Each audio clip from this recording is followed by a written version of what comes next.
हमारे प्रिय मित्रों,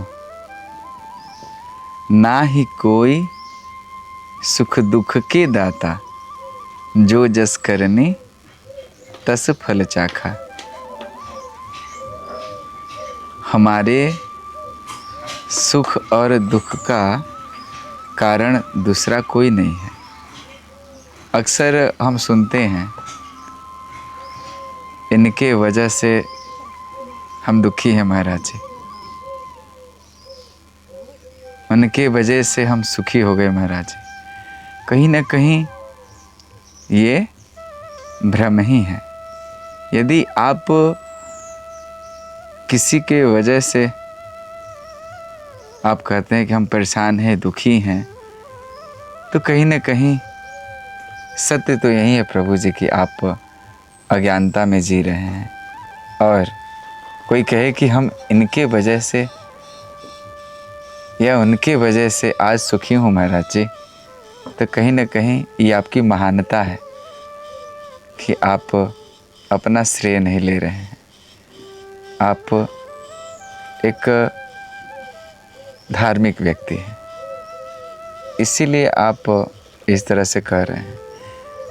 सत्य तो यही है कि सुख दुख का कारण कोई और नहीं है, हम स्वयं अपना सुख का और दुख का करता है।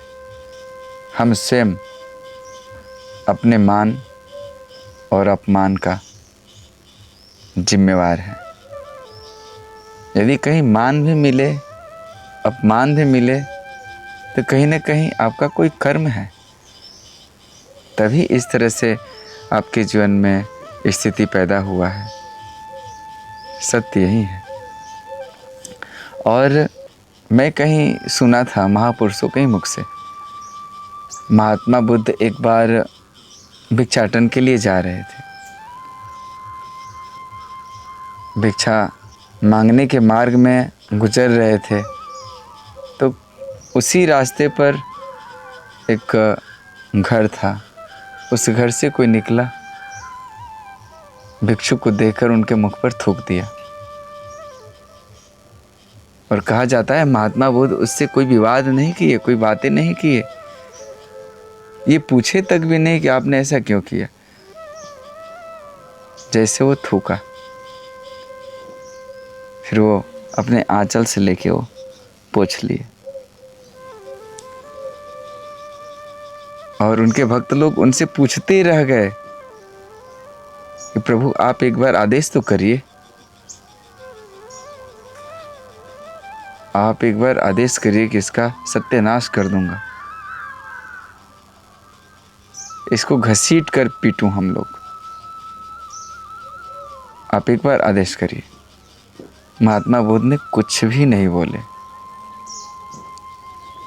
ऐसे अपने निज निवास स्थान पर चले गए। तब उनके एक शिष्य आनंद ने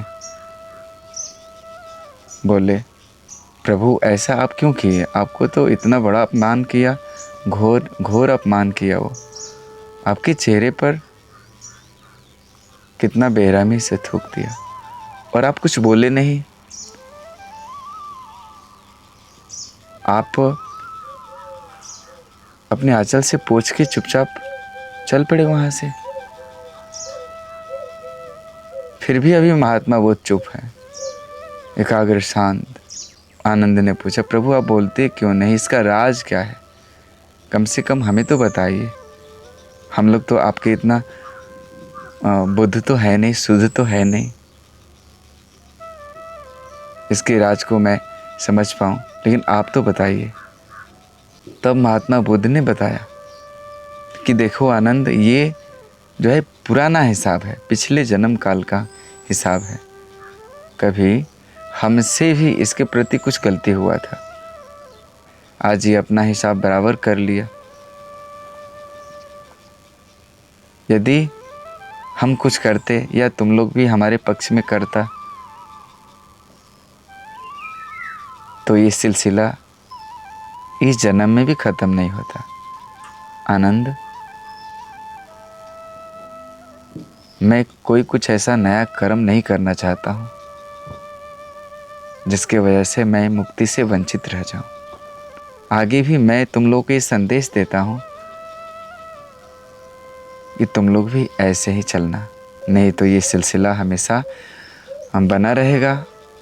जन्म मरण के चक्कर में पड़े रहोगे, मुक्त नहीं हो पाओगे।